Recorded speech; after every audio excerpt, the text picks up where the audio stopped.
देखो, क्या होता है कि कभी-कभी आपके जीवन में ऐसी चीज़ें आ जाती हैं और आप उन चीज़ों को इग्नोर भी नहीं कर सकते। आपके पास इतना स्टेबल और नहीं होता है कि जिससे आप किसी को जवाब दे पाएँ। एक कहानी सुनाता हूँ। एक जो है गाँव था। एक गाँव में एक लड़का था, बहुत ही वो घर से लड़का गरीब था और उसकी जो है बेसिक शिक्षा थी वो भी नहीं सही हो पाई। और जो उसके दोस्त थे या उसके आस-पड़ोस वाले जो मिलने वाले थे, वो कहीं न कहीं उससे आगे निकल चुके थे। तो उसको लोग यही ताने मारते थे कि तुम कुछ नहीं कर पाओगे, तुमसे कुछ नहीं हो पाएगा। तो मगर उसने एक बात मन में ठानी कि मुझे किसी और के लिए नहीं, मुझे खुद को साबित करना है। उस लड़के ने एक अपना टारगेट बनाया और टारगेट बना के उसने 2 घंटा पढ़ना स्टार्ट किया। पहले सप्ताह तो उसकी परेशानियाँ आई, पढ़ने में दिक्कत आई।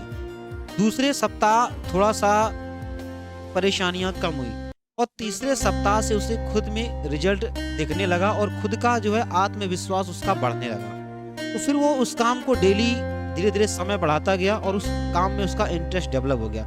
मतलब पढ़ाई में उसका इंटरेस्ट डेवलप हो गया। धीरे-धीरे करते-करते जो भी उसकी बेसिक चीज़ें थी वो सही हो गईं।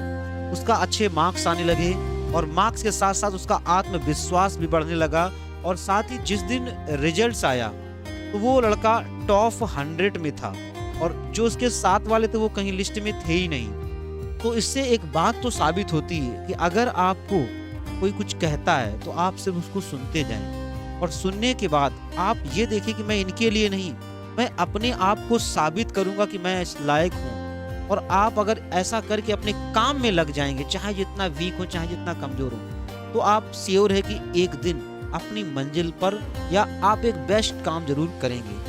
तो ये ज़रूर आप इम्प्लीमेंट अपनी लाइफ में कर सकते हैं।